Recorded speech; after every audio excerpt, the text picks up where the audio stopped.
Hello and welcome to this week's video. Before I get started, some thank yous for some stickers. So thank you Wayne, thank you Dave, and thank you Roper. Wayne has his own YouTube channel, Wayne Clasper, so check that out and have a look at the videos he's put up. Very interesting stuff. Same with Dave Capistandon, who came and saw me this week. He only lives about 8 miles from me, so I'm sure we'll see each other a bit more frequently. And thank you for the wood. Very gratefully received, Dave. Maybe it'll feature in some future video projects. And thank you also to Roper, who I've not met in person, and unless I go to the States isn't likely to happen. But thank you very much, Roper. He runs Roper Wood Turning and has got a very big online presence, especially in some of the Facebook groups, like woodchuckers in particular, I think. So thanks for the stickers. End of the year. And behind me, just some thumbnails of some of the videos I've been able to make this year. I didn't think when I started back in April, when making a website and 1 or 2 videos just to support the sale of my work at the Brighton Artists Open House Festival, that by the end of the year I'd have well over 700 of you wanting to watch my videos, which is marvelous, thank you, and over 30 videos, all I hope different in some way, although they're all about colouring apart from 2 so far. But thank you to everyone who's subscribed, and thank you to all the positive and encouraging comments that I've had, and thank you to Mike Walt in particular for giving me a few shout outs on his channel. Thanks very much, Mike. Really boosted my numbers along the way this year. And a thank you to Terry Smart from Chestnut Products, and a thank you to Martin Saban-Smith, who provided some colouring supplies to me this year, as well as his support and encouragement. So thank you very much. I hope you have a good Christmas, a good break, and a happy new year, as I do hope the same for all of you who watch the videos. So again, thanks very much for your support this year. It means a lot to me. So today's video, what should I do? Would it surprise you if I told you it was colouring another bowl rim? Probably not, but I hope you enjoy it. This one's going to be one of my super shiny ones with some shiny car lacquer on. If you're very eagle-eyed, you might see that I went wrong very near the end. I probably admit to it along the way as well, because I'm hopeless at keeping secrets. Okay, enough said. Let's get on with it. Another colouring video, the last one of the year. So I hope you enjoy it. 3/8 bowl gouge. Full cut. You can hear it skating across. It's been a while since this was rough turned, a good 3 or 4 months probably.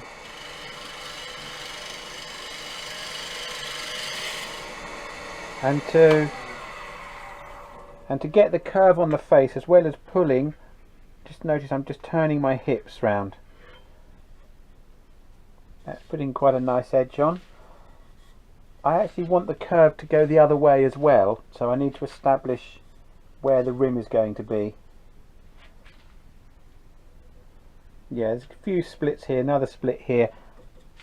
You can see possibly a split running from here all the way along, and that probably goes fairly deep. Just do a few more cuts and explore that.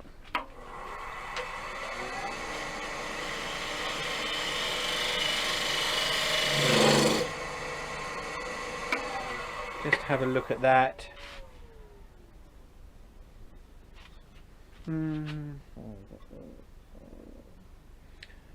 I think I can go slightly smaller than that.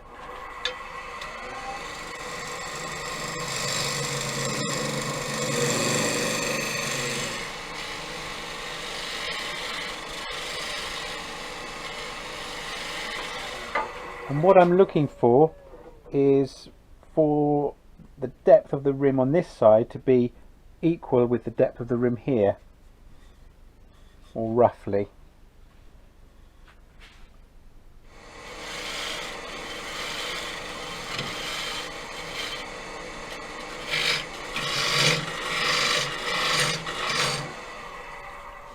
And when you're cutting on this bottom wing, it's very important not to let the top wing roll and catch, or it'll get caught by the bowl, slammed round.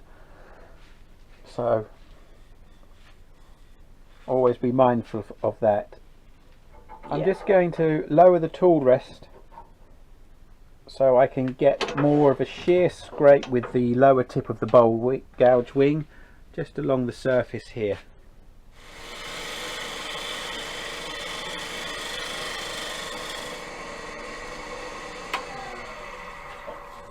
Now this turning this curve to meet the curve of the back is giving me a sharp edge here, so got to really watch out for that. Don't get caught. Right, just needs a little smoothing in here.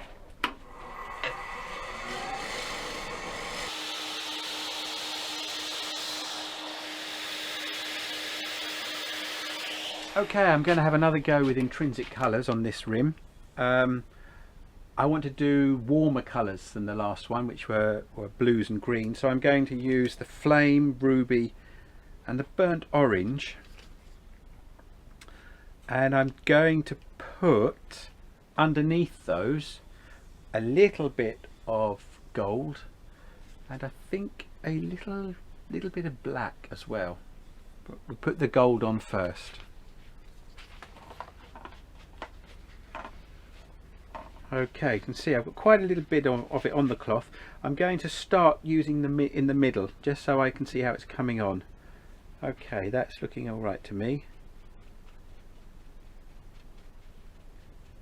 And I'm going to sort of cross it at right angles on itself. And when the paint starts to dry a bit more on the towel, you can press a bit harder. Okay, now with a dry piece of cloth, just padding that down quite firmly, helping to smooth down what I've put on.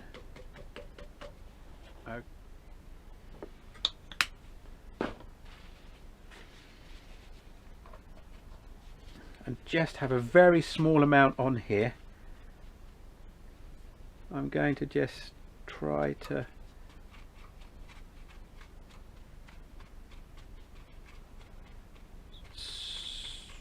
yes, these later pieces are better.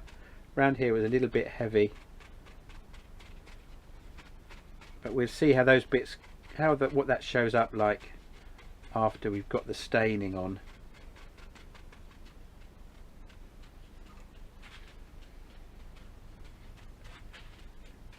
And the gold doesn't show up nearly as well on this part. Okay, that's that one. Now the reason I go for this kind of effect of dabbing on some colours underneath first of all is I want there to be some texture in the colour. Although it's only visual, it's not something you can feel, it'll be something that you can see. I know I could just put wipes of colour on and sand some of that back and then try another colour and get some variation that way.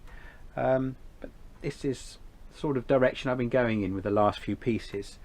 So I'm going to give that a few minutes to dry and we'll see what the difference is like in the finish between having thick black and a much lighter black over here.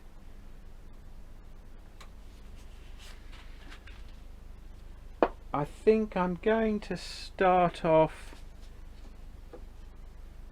with the ruby.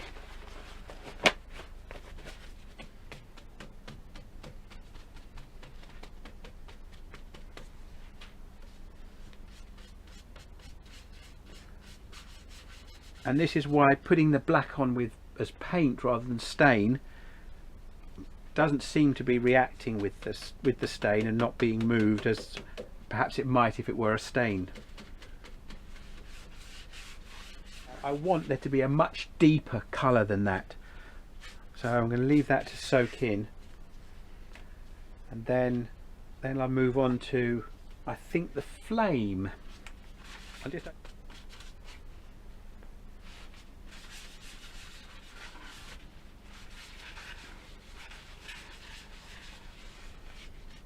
I've got a bit of a thing about trying to recreate stone textures or the appearance of stone. Now on to the burnt orange, which I'm not going to wipe on. I'm going to use this, I hope, to bring a bit more of what I talked about earlier about getting some texture going on the colouring. So moving this around in just a few places, not putting it on as a wipe. You can see a difference close up. I don't know if the cameras will quite pick that up. The water stains don't have the sort of shine that you get with the spirit stains, but that can be applied afterwards, of course, that shine effect.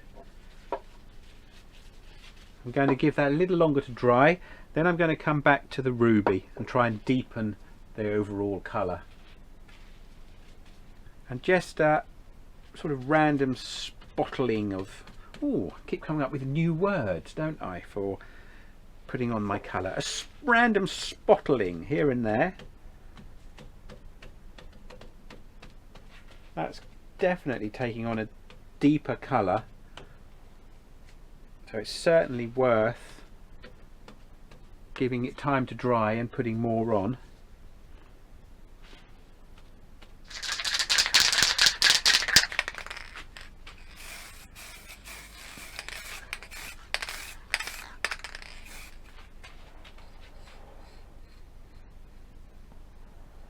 Okay, I'm going to go for a glossy finish this time, so high coat clear lacquer, a couple of minutes of shaking, get the mask on, get the first coat on.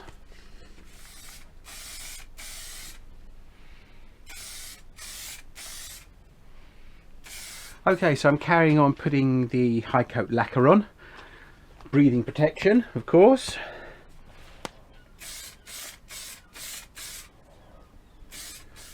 Okay, well, thanks very much for watching. Here is the finished bowl.